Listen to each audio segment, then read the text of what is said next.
बच्चों अब निकालते हैं relative strength of weak acids. हमें दो एसिड दे रखी हैं, Ha1 एंड Ha2। हमें पूछा गया है which is the stronger of the two. इन दोनों एसिड में से ज्यादा स्ट्रॉन्ग कौन सी है। तो बच्चों जो स्ट्रेंथ होता है, strength of acid, strength of acid depends on H plus ion concentration. Clear है यहां तक। और H plus ion concentration can be written as root KaC बच्चों। ठीक है गाइस। अब हमें दो एसिड जो दे रखी है, मान के चलो एक का इक्विलिब्रियम कांस्टेंट K1 है, कंसेंट्रेशन C1 है। दूसरी का इक्विलिब्रियम कांस्टेंट K2 है, कंसेंट्रेशन C2 है।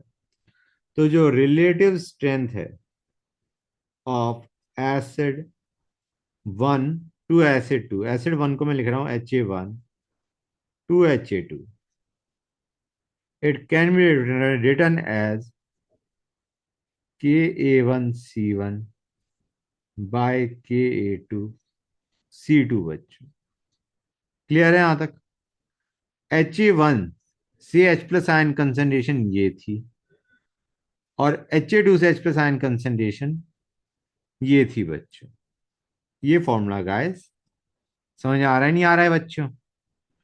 तो this is the relative strength of two weak acids, and if concentration is same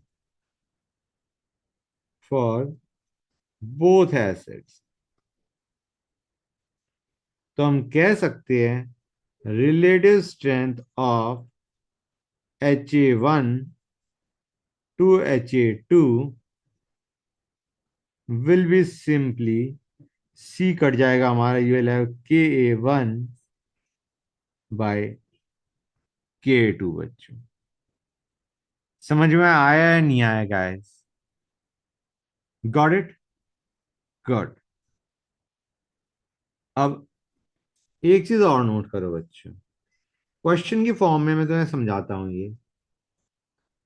अगर, हाँ, 1 सेकेंड गाइस, अगर तुम्हें कह रखा है कि pH of solution is 2 and it is diluted 1000 times, find new pH। तो बच्चों पहले समझने के लिए काम करते हैं। pH से let us find out H plus ion concentration. pH का मतलब है minus log H plus is 2। यहां से H प्लस आयन कंसेंट्रेशन कितना आ जाएगा बच्चों?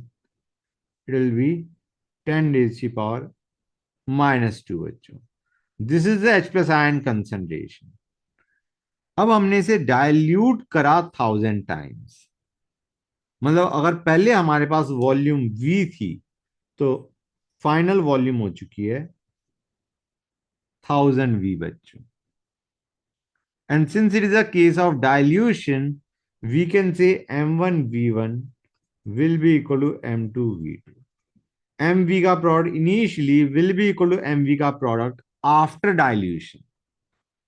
सो let us apply this. Initial concentration of H plus was 10⁻⁻² into volume V is equal to new concentration of H plus ion into new volume which is 1000V। यहां से M कितना आएगा बच्चों? M will come out 10⁻⁻5 molar। Now this is the H plus ion concentration after dilution to 1000 times its original volume। जब हमने final volume 1000 times of original कर दी, then the H plus ion concentration now will be this. Clear है यहां तक? समझ में आया नहीं आया बच्चों? And we will get our pH as 5. समझा नहीं समझे गाइस? और तुम्हें ये तो याद ही होगा, मैंने ऊपर करवाया था कि जब भी तुम डाइल्यूशन करते हो पीएच गोज टुवर्ड्स 7 बच्चों. वीक एसिड या रेदर लेट अस से एसिडिक सॉल्यूशन में जब तुम डाइल्यूशन करोगे it will approach 7 from left hand side. जब बेसिक सॉल्यूशन में डाइल्यूशन करोगे pH will approach 7 from right hand side बच्चों. ठीक है ना गाइस? अभी हमारे पास एसिडिक सॉल्यूशन था, हमने डाइल्यूशन करा, इट इज अप्रोचिंग 7. 7 की तरफ जा रहा है नहीं जा रहा है बच्चों? 2 से 5 पहुंच गया. It is approaching 7 from left hand side. Supposing basic solution होता और तुम डाइल्यूशन करते, pH would have approached 7 again but from right hand side बच्चों. क्लियर हो गया? तो एक बेसिक रूल ये कहता है कि अगर if solution is diluted 10 is your x times, then pH increases by x units. ये किसके लिए कर रहा हूं मैं? एसिडिक सॉल्यूशन के लिए.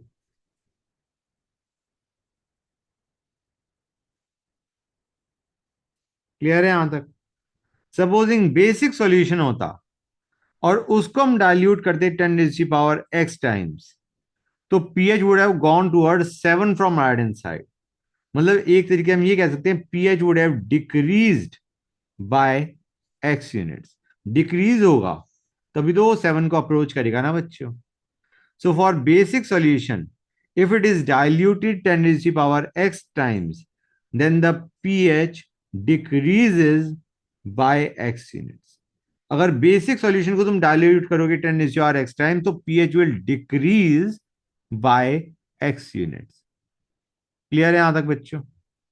आई think it is clear to you now. इसमें मुझे नहीं लगता किसी बच्चों को कोई दिक्कत आनी चाहिए. Got it guys? Everything is clear now? Good. तो बच्चों एक चीज और, मैं एक सिंपल सा क्वेश्चन दे रहा हूं. अगर हमें दे रखा है H2SO4 की कंसंट्रेशन 0.2 मोलर है, हमें पूछा गया है find H plus,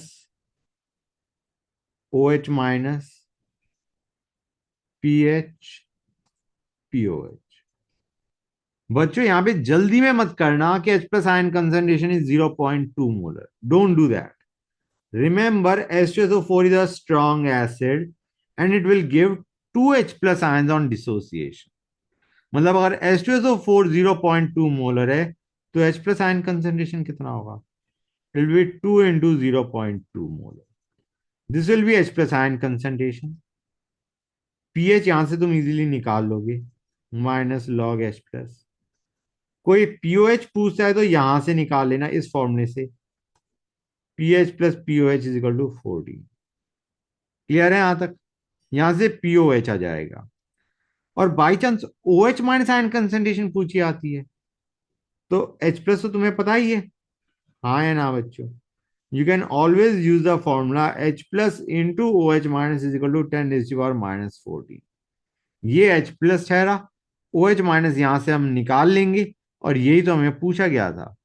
We are asked to find out H plus ion concentration, OH minus ion concentration, pH and POH बच्चों. क्लियर हुआ या नहीं हुआ guys? Is this thing clear और नॉट? क्लियर है? गुड बच्चों. जब before I move on the next topic, एक चीज याद रखना, ये जो हमने किया